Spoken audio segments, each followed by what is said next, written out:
नमस्कार दोस्तों, आज फिर आपका स्वागत है क्राउन इमिग्रेशन के यूट्यूब चैनल पर। ये दो सक्सेस स्टोरीज़ हैं। D7 वीज़ा कौन सी कंट्री है? पुर्तगाल का। तो हमारे साथ डॉक्टर्स हैं, ये प्रोफेशनली साथ में बैठे हुए हैं जिनका ये D7 वीज़ा आया है, इनका और इनकी वाइफ का। तो ऐसा है कि पुर्तगाल में अगर आपने सेटलमेंट के कोई ऑप्शंस लेने हैं, हमारे पास नंबर ऑफ़ ऑप्शंस है। D2 कौन सा वीज़ा है, D7 कौन सा है। अगर आप फ्रीलांसर्स हैं, डिफरेंट टाइप्स की आपकी प्रोफाइल देखने के बाद हम आपको सजेस्ट कर सकते हैं कि आपके लिए क्या बेस्ट ऑप्शंस रह सकता है। अभी ऐसा है कि मार्केट के अंदर D7 वीज़ा की बहुत ज़्यादा प्रमोशंस होती हैं, लेकिन फैक्ट बताने वाला कोई नहीं है। सिर्फ मीठी मीठी बातें करके आपको बताएगा कि this is the D7 visa, हम आपके लिए ऐसा करेंगे, आपके लिए वैसा करेंगे, और आपसे लाखों रुपए ले लेते हैं। इवन मेरे पास ऐसे 5-7 क्लाइंट ऐसे जुड़े हुए हैं जिन्होंने अपने लाखों रुपए वेस्ट कर दिए इस वीज़ा के चक्करों में। कोई दिल्ली की पार्टी है, उसको उन्होंने अपने केस दिए थे और उनसे लाखों रुपए एडवांस में ले लिए गए, लेकिन उनके अभी तक रिजल्ट्स नहीं आ पाए। इवन उनकी फाइलें अभी तक एम्बेसीज तक नहीं पहुंच पाई। तो हमारे जो D7 वीज़ा हम रेगुलर एम्बेसीज में डिफरेंट लोकेशन से डालते रहते हैं, नॉट फ्रॉम इंडिया इटसेल्फ। अभी कोई क्लाइंट UAE में भी बैठा है, वहाँ पर अपना कोई बिजनेस कर रहा है, कोई रशिया में बैठा है, कोई डिफरेंट पार्ट में बैठा हुआ है, वो भी हमारी इस टाइप की सर्विसेज को अवेल करता है। तो इसके अंदर जब हम जो केस लेते हैं, सबसे पहले हम पैसिव इनकम को चेक करते हैं, और पर्सन की एज को चेक करते हैं, उसके प्रोफेशन को चेक करते हैं, उसकी सेविंग्स को चेक करते हैं। देयर आफ्टर हम सुजेस्ट करते हैं कि आपके लिए ये वे अप्रोप्रिएट रहेगा या नहीं रहेगा। हमारा जो काम ये नहीं है कि सिर्फ आपसे पैसा ले लिया, आपकी एलिजिबिलिटी है नहीं है तो आपके दे चक्कर पे चक्कर लगवाते रहें। तो अगर आप एजुकेटेड हैं तो इसकी सारी इन्फॉर्मेशन आपको गूगल से भी मिल सकती है। आप गूगल से इसकी इन्फॉर्मेशन लें, एम्बेसीज की वेबसाइट से लें, और लोगों की डिफरेंट पर्सन की आप इंटरव्यूज़ देखें D7 के ऊपर।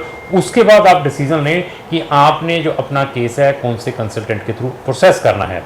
तो अगर आपने पुर्तगाल में किसी भी टाइप के सेटलमेंट ऑप्शंस देखने हैं तो हमारी इससे रिलेटेड एक डेडिकेटेड प्लेलिस्ट है, सेटलमेंट इन पुर्तगाल। उसके अंदर आपको नंबर ऑफ वीडियोस मिलेंगी।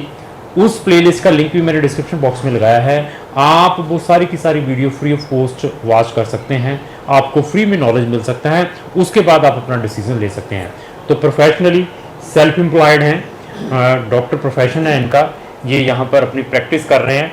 तो इन्होंने भी हमें कंसल्ट किया, देखने के बाद मैंने इनको ये बेस्ट वे बताया कि this is the best way, without investment आप पुर्तगाल के रेजिडेंट बन सकते हैं।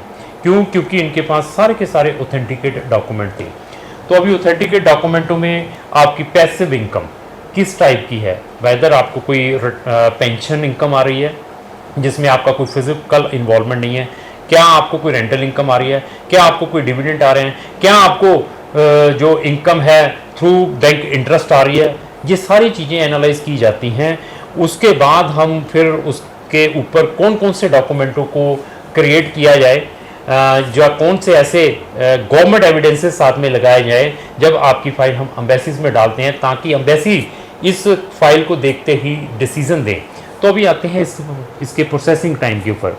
अभी ये देखिए कि सबसे पहले जो चैलेंजेस है इसका प्रोसेसिंग टाइम में सबसे पहले वीज़ा अपॉइंटमेंट की बहुत ज़्यादा दिक्कत आ रही है आज की डेट में। जब आपने अपना जहाँ से केस प्रोसेस करना होता है, मेरे पास आज की डेट में 4 या 5 केसेस चल रहे हैं जिनकी वीज़ा अपॉइंटमेंट स्टिल हमें मिली नहीं है। हम पिछले 3 महीने से ट्राई कर रहे हैं। इवन हमारे अपने खुद 3 केसेस एम्बेसी के अंदर भी पड़े हुए हैं जिनको 6-6 महीने हो चुके हैं, उनके डिसीजन नहीं आए हैं। ये आपके माइंड में होना चाहिए। अगर आपका कोई कंसल्टेंट आपको ये बता रहा है कि मैं आपका काम 2 महीने में, 3 महीने में करा दूंगा, 4 महीने में करा दूंगा, वो आपको सिर्फ फेक मोटिवेशंस दे रहा है। इवन और सबसे ज़्यादा चैलेंज आज की डेट में आ रहा है opening the bank account in Portugal itself. पहले क्या था, जब इन्होंने केस हमसे स्टार्ट किया था तो उस टाइम क्या था कि बहुत easily by sitting in India और by sitting anywhere in the world आप ऑनलाइन अपना बैंक अकाउंट पुर्तगाल में खोल सकते थे। But due to money laundering के कारण पुर्तगाल government is very strict nomads. वो अभी ये चाहती है कि किसी भी पर्सन ने अपना जो बैंक अकाउंट है स्पेशली फॉर D7 या D2 के लिए खोलना, वो फिजिकली हमारी कंट्री में आए, जहां आकर अपना वो अकाउंट खुलवाए। उसमें हमें काफ़ी चैलेंजेस फेस करने पड़ रहे हैं। तो ये डॉक्यूमेंट जब बंडल ऑफ डॉक्यूमेंट अरेंज हो जाते हैं, वहाँ से आपका निप नंबर व्हाट्सएवर आ जाता है।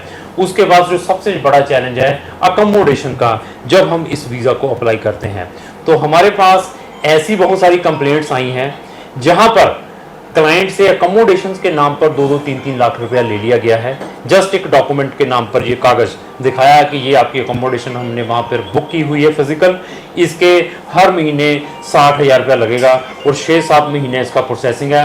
मतलब 3-4 लाख रुपया लोगों ने सिर्फ उसके अंदर वेस्ट कर दिया है।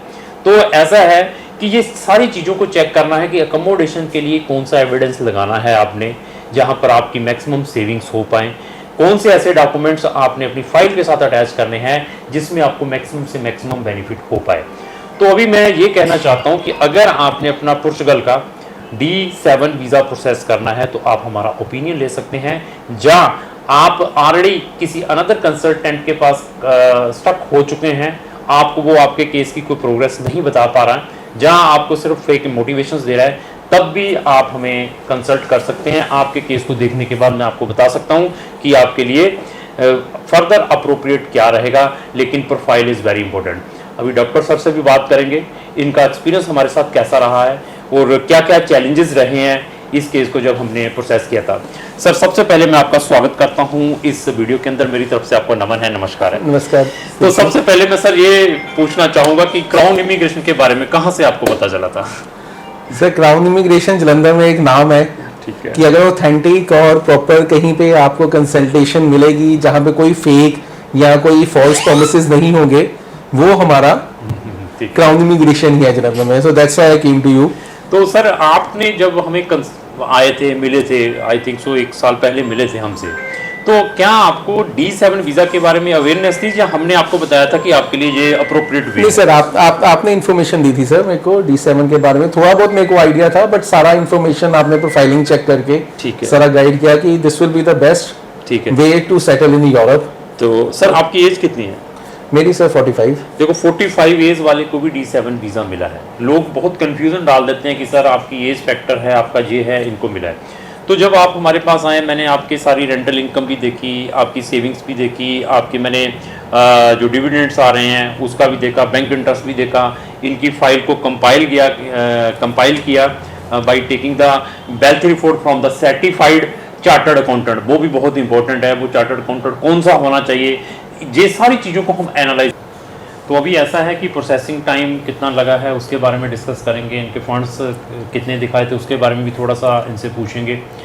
तो अभी इन दो हस्बैंड वाइफ दोनों का आया है, बच्चों का अभी इनका डालना है। इनका बेटा ऑलरेडी इनसाइड यूरोप में है, शेंगन में है, वो ऑलरेडी MBBS कर रहा है। तो बेटी अभी यहाँ पर है, उसका अभी कब हमने रेजिडेंसी परमिट के लिए वहाँ से अप्रूवल लेनी है, सेफ्टी डिपार्टमेंट जो अभी इसका नाम चेंज हुआ है, ये सारी चीज़ें इनको गाइड करेंगे।